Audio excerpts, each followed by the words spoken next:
Hello दोस्तों, आज का हमारा टॉपिक है कार्ल मार्क्स का राज्य सिद्धांत। कार्ल मार्क्स राज्य की उत्पत्ति के बारे में क्या कहता है।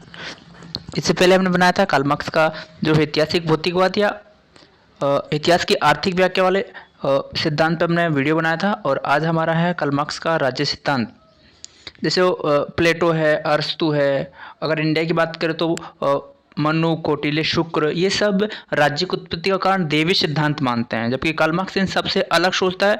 वो कहता है कि राज्य की उत्पत्ति कोई देवी संस्था से देवी उत्पत्ति नहीं है, ये एक वर्गीय संस्था और इसकी उत्पत्ति वर्ग विभेद के कारण हुई है। और समाज में दो वर्ग थे और इन दो वर्गों के आपसी हितों में टकराव हुआ और फिर राज्य की स्थापना हुई, राज्य की उत्पत्ति हुई। जबकि जैसे प्लेटो है, अरस्तु है, ये लोग देवीय सिद्धांत देकर कहते हैं कि राजा यहाँ पर भगवान का प्रतिनिधित्व करता है। जबकि कार्ल मार्क्स ऐसा कुछ नहीं मानता है। कार्ल मार्क्स ये कहता है कि राज्य के दमनकारी समुदाय है जो वर्ग विभेद को बनाए रखता है। समाज में दो वर्ग बने, राज्य चाहता है कि समाज में दो वर्ग बने रहें और हमेशा एक वर्ग का शोषण होता रहे। राज्य कब तक बने रहेगा? जब तक समाज में वर्ग रहेंगे। कार्ल मार्क्स ये मानता है कि राज्य तब तक रहेगा जब तक समाज में वर्ग रहेंगे। अगर समाज में कोई वर्ग ही नहीं होगा, कोई क्लास ही नहीं होगी, तो राज्य अपना आप ही विलुप्त हो जाएगा, अपना आप ही विलुप्त हो जाएगा। इसे खत्म करने की जरूरत नहीं है, क्योंकि यह एक वर्गीय संस्था है जो वर्ग विभेद से उत्पन्न हुई है। कार्ल मार्क्स का आदर्श है कि वर्गविहीन समाज, मतलब कार्ल मार्क्स का एक ही आदर्श है, वर्गविहीन समाज हो जहाँ पर राज्य अपने आप स्वतः ही विलुप्त हो जाएगा और एक साम्यवादी समाज की स्थापना हो जाएगी। यहाँ पर राज्य वर्ग समाज की उपज है। जो राज्य है ना, ये वर्ग है ना, ये वर्ग की उपज है, मतलब वर्ग की देन है। अगर समाज में कोई क्लास नहीं होती, जैसे बात करें आदिम साम्यवादी अवस्था, वहाँ पर कोई क्लास नहीं था तो कोई राज्य भी नहीं था, सब इक्वल थे, क्योंकि उस टाइम कोई वर्ग नहीं था और प्रत्येक व्यक्ति अपना काम करता था। मतलब आदिम था, असभ्यता, तो वहाँ पर कोई क्लास नहीं थी, तो कोई स्टेट भी नहीं था। फिर धीरे धीरे जैसे दास अवस्था आई, पूंजीवादी अवस्था आई, तो वहाँ पर क्लास बने। पूंजीपति एक कहने का मतलब सर्वहारा वर्ग और बुर्जुआ वर्ग कह लो। कार्ल मार्क्स दो ही वर्ग मानता है। तो इन वर्गों की जब आपसी हितों में टकराव हुआ तो फिर राज्य की स्थापना की गई। ओके फ्रेंड्स, अब देखो इसको और भी डीपली पढ़ते हैं कि कार्ल मार्क्स राज्य और शासन के संबंध में क्या सोचता है, उसकी क्या धारणा है।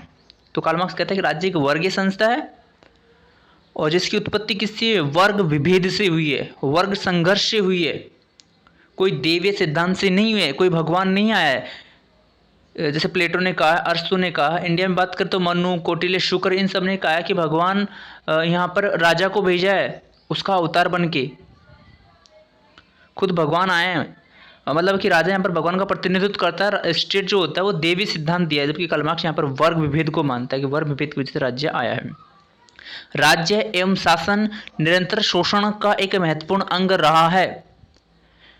पूंजीवाद अवस्था में, तीसरा पॉइंट है, पूंजीवाद अवस्था में वर्ग संघर्ष के बाद पूंजीवाद की पराजय होगी और संक्रमण काल में अधिनायक स्थापित होगा। देखो, जैसे जो पूंजीवादी अवस्था थी, मैंने इससे पहले वो जो वीडियो बनाया था इतिहास की आर्थिक व्याख्या, जिसमें पूंजीवादी व्यवस्था जो चौथी अवस्था थी, जो फिलहाल चल रही है कार्ल मार्क्स के अनुसार, इस अवस्था में वर्ग संघर्ष होगा।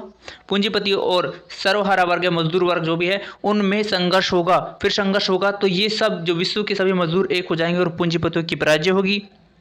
संघर्ष होगा तो पराजय होगी और फिर बाद में आएगा अधिनायक स्थापित हो जाएगा। फिर इसके बाद में साम्यवादी अवस्था आ जाएगी। इसके बाद जो वर्ग, और फिर इसके बाद में फाइनली होगा क्या? वर्ग विहीन और राज्यविहीन समाज की स्थापना होगी। जब कोई वर्ग ही नहीं होगा तो राज्य स्वतः ही नष्ट हो जाएगा। हमें राज्य को नष्ट करने की कोई आवश्यकता नहीं है। कार्ल मार्क्स का यही सपना था। अब कार्ल मार्क्स का कार्यक्रम क्या है, मार्क्सवादी कार्यक्रम क्या है, कार्ल मार्क्स मतलब टारगेट क्या है उनका फाइनली।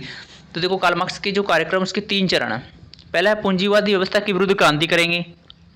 फिर पूंजीवादी व्यवस्था के विरुद्ध क्रांति करेंगे तो पूंजीवाद खत्म हो जाएगा और जो अगली वाली अवस्था थी सर्वहारा वर्ग का अधिनायकवाद, उसकी स्थापना होगी। फिर उसके बाद में एक नई अवस्था, साम्यवादी अवस्था, जिसे राज्य विहीन और वर्ग विहीन समाज भी कहते हैं, जहाँ पर कोई स्टेट नहीं होगा, कोई क्लास नहीं होगी, कोई धर्म नहीं होगा, लोगों का सब इक्वल होंगे हर क्षेत्र में। तो कार्ल मार्क्स का यही कार्यक्रम था, मार्क्सवादी कार्यक्रम। तो दोस्तों, आई होप कि आपको ये वीडियो अच्छा लगा होगा। तो प्लीज़ वीडियो अच्छा लगे तो कमेंट करना, लाइक करना, शेयर और चैनल को सब्सक्राइब करना। Thank you. अब मिलते हैं अगले वीडियो में।